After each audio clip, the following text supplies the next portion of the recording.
Oi, gente! Eu coloquei como pergunta essa semana o que explica a relação entre obesidade e diabetes tipo 2. E coloquei como opções alimentação hipercalórica, acúmulo de tecido adiposo e inflamação. E tinha também, por último, todas as opções acima. A maioria das pessoas marcou todas as opções acima e aí ficavam me mandando mensagem no privado. Eu acertei porque eu marquei com a maioria. Gente, nem sempre a maioria tá certa, mas tudo bem, nesse caso estava assim.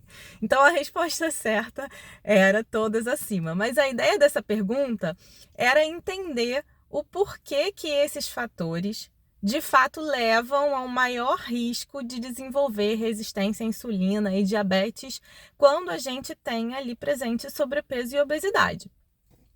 Então, assim, primeira coisa é a gente entender que a diabetes tipo 2 é aquele tipo de diabetes que a gente tem hiperglicemia e a maioria dos indivíduos tem também aumento da liberação da insulina, que é o nosso hormônio que é produzido e liberado pelo pâncreas, que regula a homeostase glicêmica, né? Esse metabolismo dos açúcares no nosso organismo.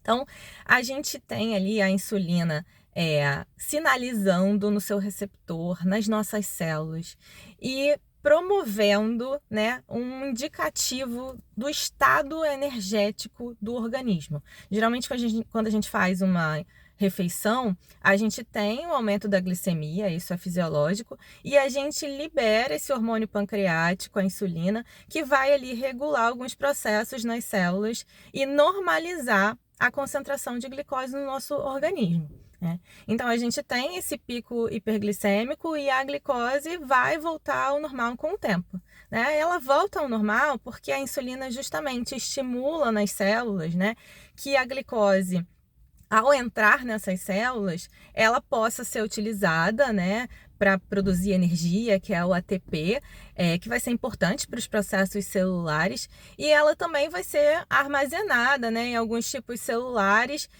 como uma reserva energética que vai poder ser mobilizada em momentos que a gente não tem acesso ao alimento.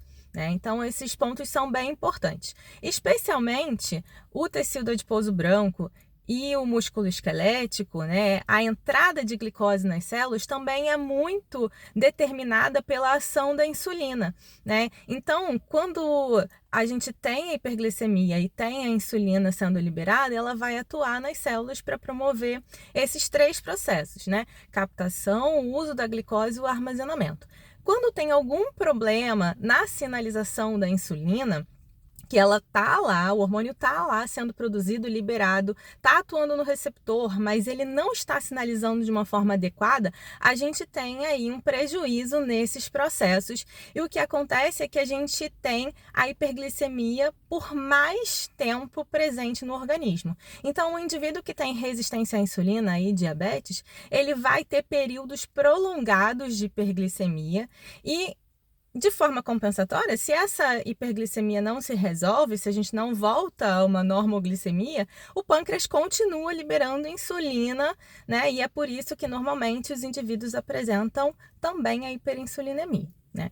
E aí, né, agora a gente vai juntar o Lé com o Cré. Por que que aqueles fatores lá das alternativas, né, a alimentação hipercalórica, o acúmulo do tecido adiposo, a inflamação, por que que essas condições induzem um maior risco da gente ter um prejuízo nessa sinalização da insulina e acabar desenvolvendo, né, resistência e diabetes?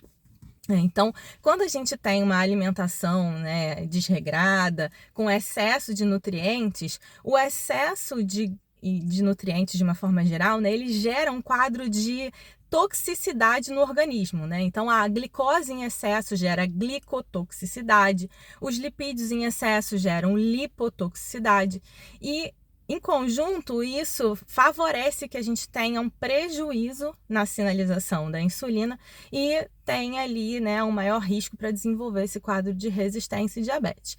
Além disso, quando a gente tem um acúmulo de tecido adiposo, a gente sabe que o tecido adiposo é um tecido não só de armazenamento de gordura, mas ele é um tecido endócrino, ele libera fatores na circulação que são considerados hormônios, né? Que são as adipocinas. A gente tem as mais conhecidas aí, a leptina, a resistina, a adiponectina, que são liberadas ali fisiologicamente no tecido, né? Dos indivíduos normais. Quando a gente tem um acúmulo de tecido adiposo, a gente muda um pouco o perfil de liberação dessas adipocinas e esse quadro, né, vai favorecer também um prejuízo na sinalização do hormônio. Entra aí também como adipocinas os fatores inflamatórios. Sim, o tecido adiposo libera fatores inflamatórios.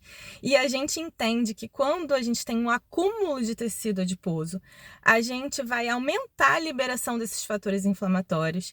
E a gente, inclusive, considera o quadro de obesidade como um quadro de inflamação de baixo grau, que não é equivalente a uma infecção por um patógeno, né? Que a gente vai ter ali na circulação muitos fatores inflamatórios, mas o acúmulo de tecido adiposo, ele gera esse quadro leve de inflamação, que também prejudica a ação da insulina, né? Então, esses fatores, né, isoladamente e conjuntamente, eles favorecem a gente ter um prejuízo da ação do hormônio, um prejuízo, né, da captação, do uso, do armazenamento da glicose.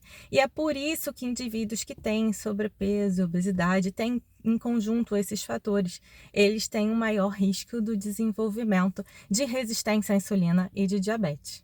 É isso.